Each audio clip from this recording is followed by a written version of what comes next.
성남일보 TV 시청자 여러분 안녕하십니까?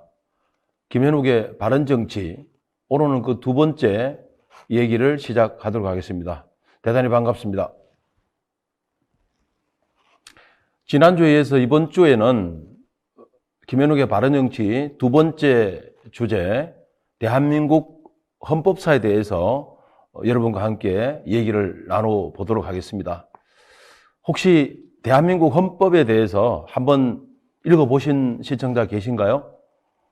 제가 학교에서 강의를 이렇게 해보면 헌법을 읽어본 분들이 거의 없었어요. 학생들도. 특히 헌법은 법대 다니는 학생들이나 또 아니면 정치나 행정학과 학생들만 공부하는 걸로 알고 있는데, 사실은 우리 국민이라면 헌법은 시간 나실 때 한 번 정도는 읽어보는 것이 좋겠다는 생각을 가집니다. 자, 그러면 지금까지 9차례 그 헌법이 개정됐는데 대한민국 헌법에 대해서 한번 알아보도록 하겠습니다. 여러분 잘 아시는 것처럼 우리나라 헌법은 1948년 7월 17일 제정되었습니다. 당시에는요, 우리가 일제강점기 시대를 겪었기 때문에 대한민국 헌법을 기초한 분들은 거의 일본에서 공부한 분들이 있었어요. 예를 들면 유진삼 박사라든지 유진호 박사라든지 이런 분들이 약 1년여간에 걸쳐서 대한민국 헌법의 초안을 잡았고요. 그러다 보니까 결국은 권력구조 부분이죠. 는 일본이 입헌 국가이기 때문에 일본 헌법을 거의 많이 벤치마킹을 했단 말입니다. 그래서 국회도 정부통령제를 도입했지만 중임이 가능한 국회의원들이 대통령을 뽑았어요. 그럼 국회의원들이 대통령을 뽑으면 내각 책임제죠. 일본의 권력구조처럼. 그런데 우리 이승만 초대 대통령께서 미국에서 공부를 했으니까 간접선거에서 국회의원이 뽑더라도 그 이름은 수상이 아닌 대통령으로 하자. 이렇게 해서 대통령이 되는 거예요.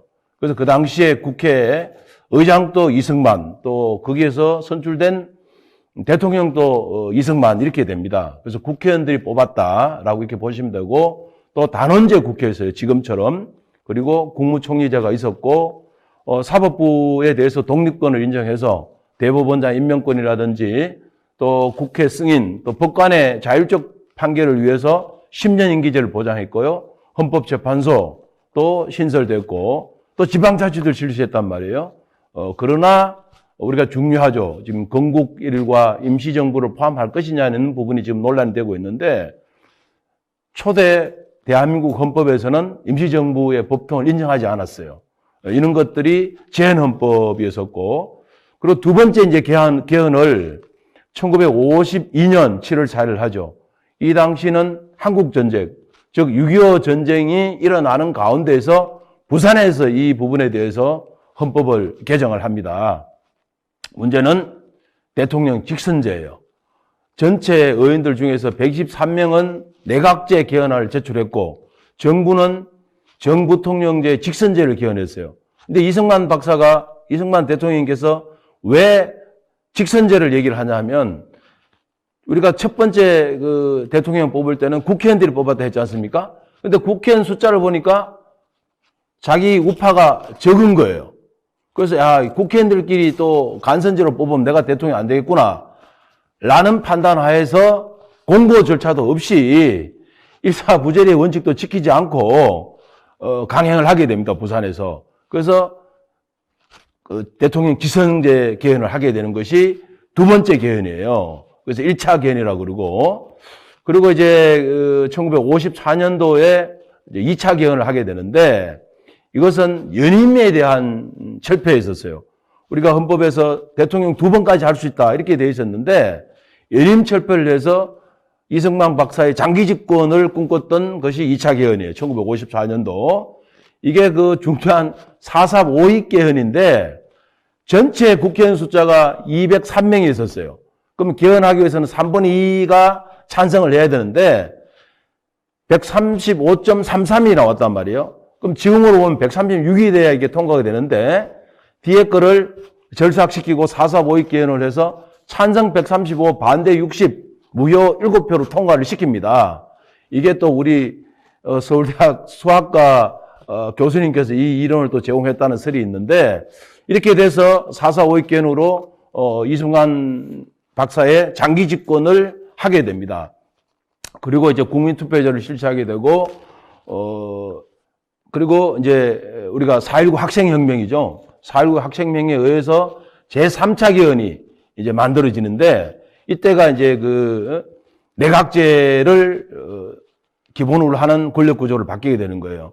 그리고 정당의 헌법에 정당의 지위를 보장하고, 그 중앙선거관리위원회가 헌법기관화가 됩니다. 이때 왜 정부통령, 장면 부통령, 또 이기붕 부통령 뭐 이런 사람들이 4.19 학생의거로 해서 이승만 정권이 무너졌지 않습니까? 그래서 부정선거 때문에 중앙선거관리위원회를 독립기관화하고 헌법기관화해서 시작하게 된 것이고, 또 지방자치단체장에 대한 직선제도 실시했고, 공무원의 정치적 중립을 이때 그 3차 개헌 때 1960년대에 규정을 합니다.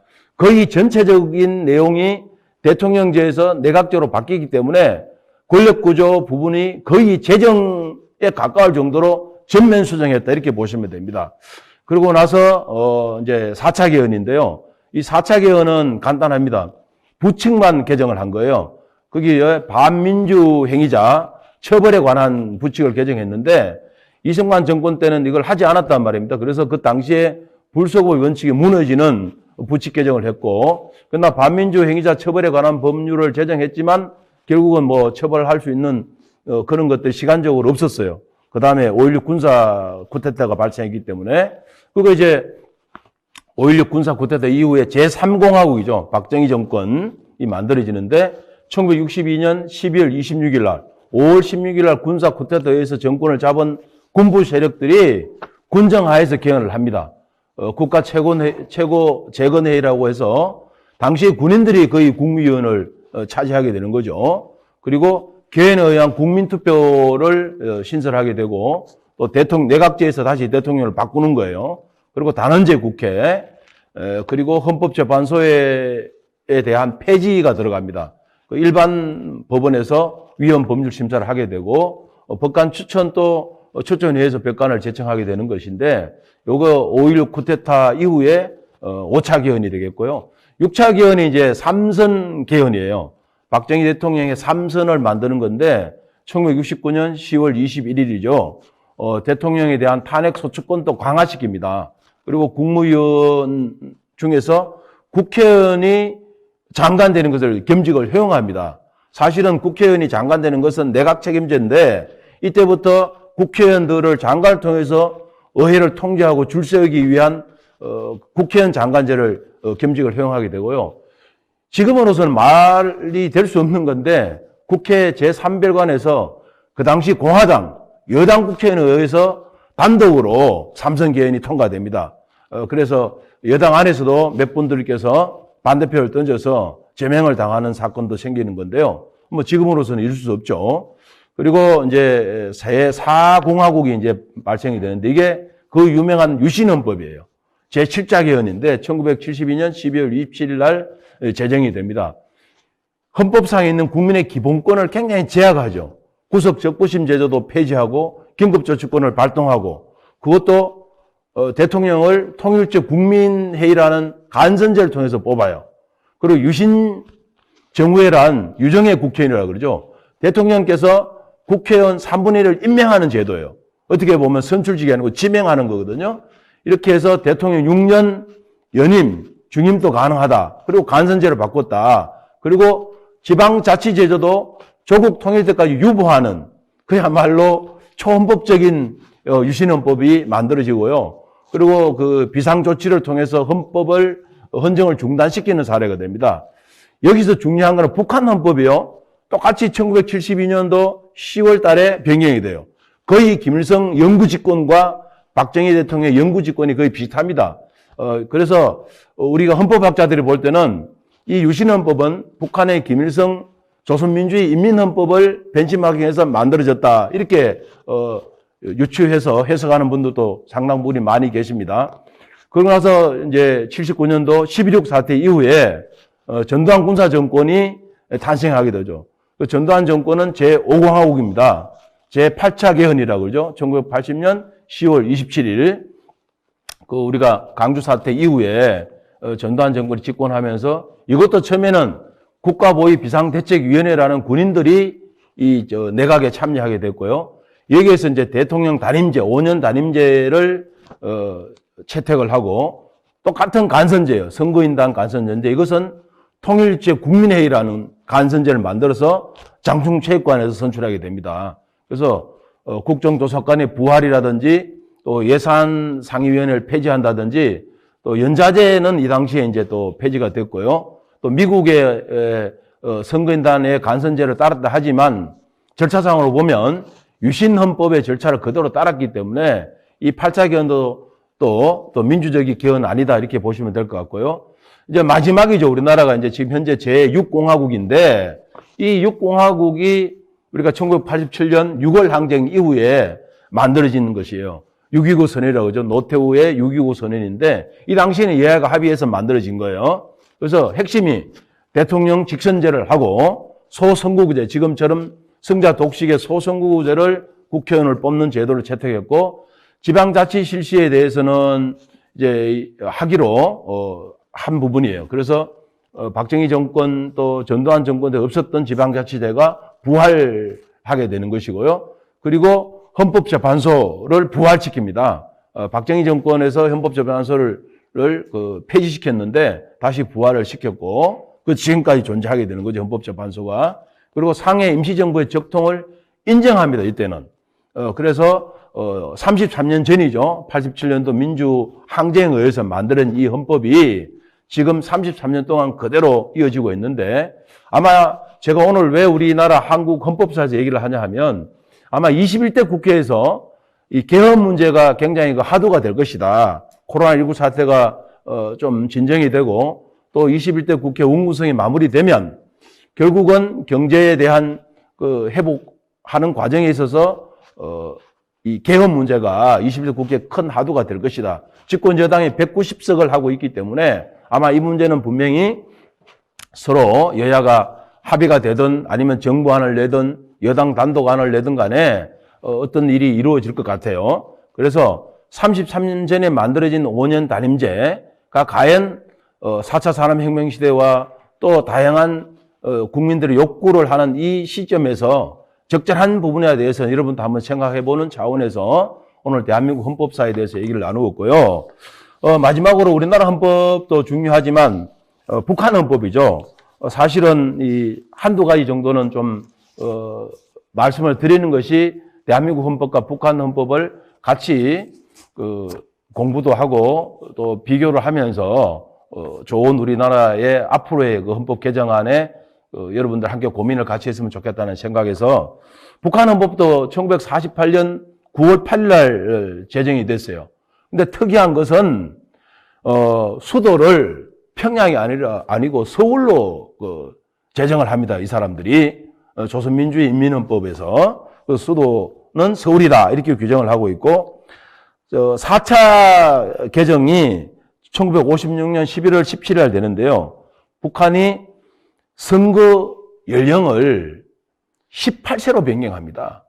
우리는 지금 18세죠. 근데 이 북한 헌법은 1956년 11월 17일 4차 개정 때 18세로 변경해요. 그래서 우리하고 좀 특이한 부분이 있다 이렇게 보시면 되고 이 북한 헌법에서도 굉장히 중요한 6차 개정이 있어요. 6차 개정. 우리로 치면 유신헌법이에요. 저기 1972년 10월 28일인데 이것이 노동당에 대해서 초헌법적 지위 부여를 명시하는 거예요.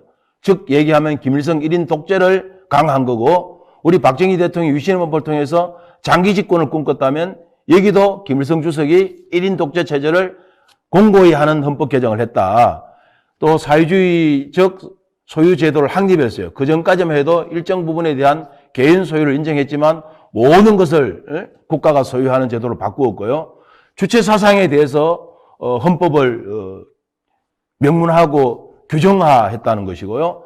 또 국가 주석 제도의 도입, 최고인민회의에서 국가 주석에 대한 소환, 즉 탄핵을 못하게 만드는 거예요. 이런 것들. 그리고 종교에 대해서 말살하는 것이 72년도에 북한 헌법 개정에서 특이한 사항이에요. 그리고 선거연령을 또 한 살 낮춰요. 17세부터 한단 말이에요.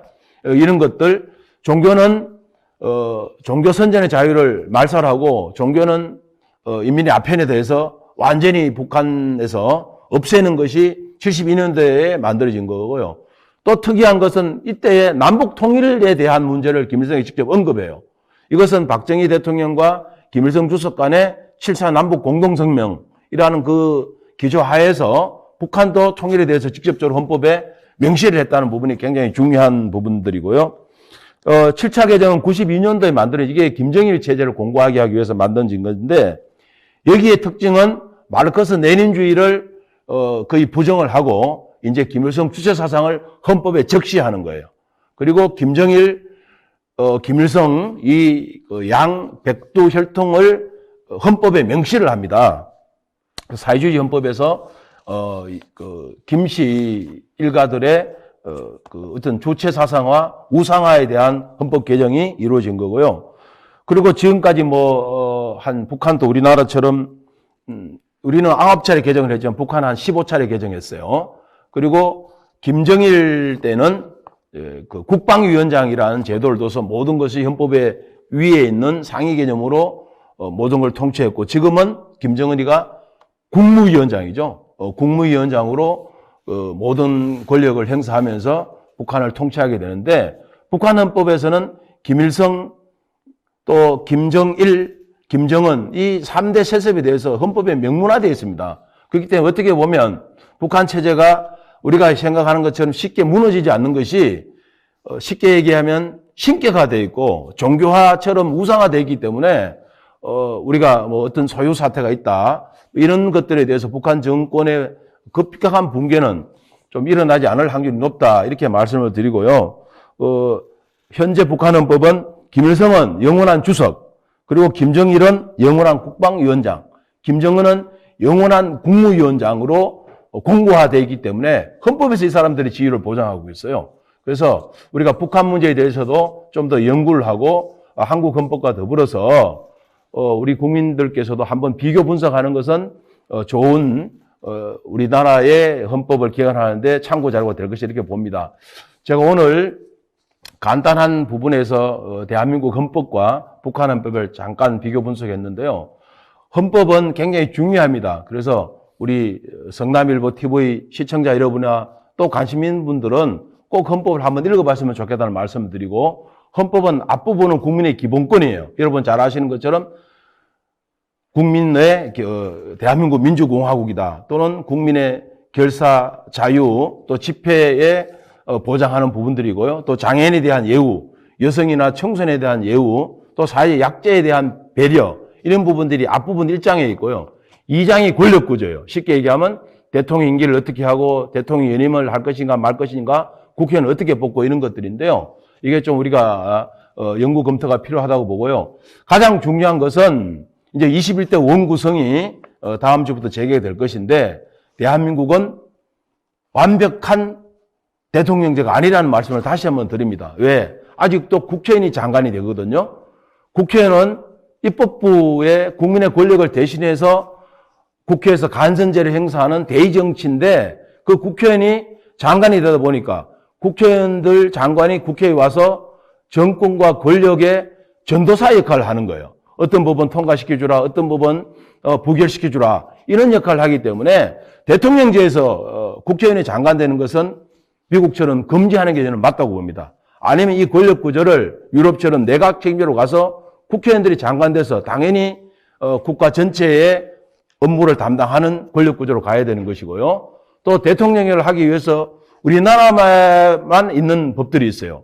미국의 대통령제는 행정부에서 즉 트럼프 대통령이 법 개정안이라든지 또 신설안이라든지 예산권이라든지 감사권을 갖고 있지 않아요. 미국의 예산은 국회에서 여야가 합의해서 예산을 짜고 또 국회 밖에 있던 외부의 전문가인과 함께 예산을 짜는 것이거든요. 또 미국의 해결연도는 2년이에요. 그리고 법에 대한 신설안도 행정부는 발의가 안 돼요. 국회에서 여야가 합의해서 발의해야 되고 또 감사원은 국회의장 밑에 있어요. 그러니까 365일 우리는 국정감사 한 달 정도 하는데 한 3주 정도 하죠. 근데 상시 감사가 되는 거예요. 국회의장 산하에 감사원이 있기 때문에 여야 원내대표 합의해서 365일 국정감사를 할 수 있어요. 이런 것들이 상권 분립이죠. 행정부와 입법부와 사법부의 분립이 명확한 나라가 미국이에요. 그런데 우리는 제왕적 대통령 제도가 왜 계속 유지가 되냐 하면 이 권력이 행정부에 과도하게 집중되어 있기 때문에 역대 대통령에서 불행해지는 거예요. 예를 들면 대통령께서 인사권 가지고 있죠. 예산권 가지고 있죠. 또 집행권 가지고 있죠. 감사원 가지고 있죠. 법률 위반권, 예산권 다 가지고 있는 거예요. 미국은 가지고 있는 것이 인사권 밖에 안 가지고 있단 말이에요. 집행권만 가지고 있거든요. 나머지가 국회에 주니까 상권 분립이 되는 나라다. 이렇게 보시면 되고, 마지막 한 가지는 우리는 국민 발의 제도를 두지 않아요. 우리가 뭐 주민 소환이나 주민 투표 제도는 있지만 주민 발의가 뭐냐 그러면 쉽게 얘기하면 국회에서 통과된 법들이 다 좋은 법들은 아니란 말이에요. 근데 간접제에 의해서 국회의원들이 통과시켰는데 국민이 볼 때는 좋은 법이 아니에요. 여기에 대해서 저항권을 두는 것이 국민 발의 제도거든요. 예를 들면 동성애법을 얘기를 하면 동성애법이 미국 주회나 연방정부에서 통과됐어요. 근데 국민 전체가 보니까 이거 아니야. 그래서 10분의 1, 유권자의 10분의 1의 서명을 받아서 다시 직접 투표를 해요. 그래서 부결된 주가 캘리포니아 주 같은 경우에 대표적 주인데 우리도 그런 거에 대한 법률 통과에 대한 저항권을 우리도 줘야 된다. 그래서 이 헌법이 굉장히 중요한 거예요. 그래서 앞으로 개헌 과정에서도 우리 국민 여러분들께서나 시청자 여러분께서 함께 생각을 나누면 좋겠다는 뜻에서 오늘 우리나라 헌법에 대해서 말씀을 드렸고요. 다음 주는 이제 개헌은 우리가 한번 공부를 했으니까 원구성이죠. 우리나라의 원구성, 국회 상임위원장을 누가 하고 의장을 어떻게 뽑고 부의장을 어떻게 하고 하는 것들과 미국은 과연 어떻게 다른가 이 부분을 가지고 또 한번 말씀을 나누도록 하겠습니다. 오늘 또 대단히 감사합니다. 다음 주에 또 뵙도록 하겠습니다. 고맙습니다.